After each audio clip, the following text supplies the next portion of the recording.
বিশ্ব ধরিত্রী দিবস যথাযোগ্য মর্যাদার সাথে পালিত হলো কোচবিহারের পাতলাখাওয়া গ্রামে।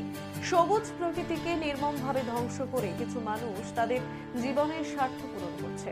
এই অমানবিক কাজের জন্য সমগ্র বিশ্বে আবহাওয়া, জলবায়ু, জীববৈচিত্র্য ইত্যাদি ক্ষেত্রে খুব প্রভাব পড়ছে, যার ফলে আমাদের রাজ্য সহ সারা দেশ তীব্র দাবদাহ চলছে। ঠিক এরকমই অবস্থায় একদল প্রাক্তনী এবং গ্রামের মানুষদের নিয়ে বিশ্ব ধরিত্রী দিবস পালন করলেন শিক্ষক প্রবীর মিত্র। নিজে হাতে মাঠে ঘুরে প্রাক্তন শিক্ষার্থীদের নিয়ে রাজপথের পাশে এবং গ্রামবাসীর বাড়ির ভেতরে আমলকি চারা গাছ লাগালেন।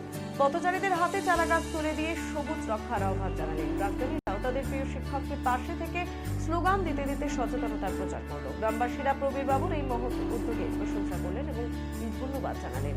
প্রবীর বাবুর মূল্যায়ন বক্তব্যে প্রাক্তনী সহ সকলেই অনুপ্রাণিত হন।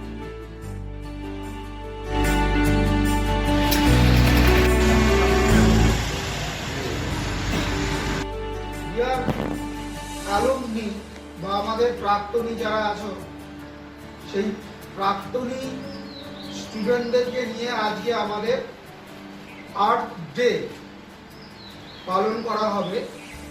এই মুহূর্তে তোমরা আমার ঘরেই বসে আছো।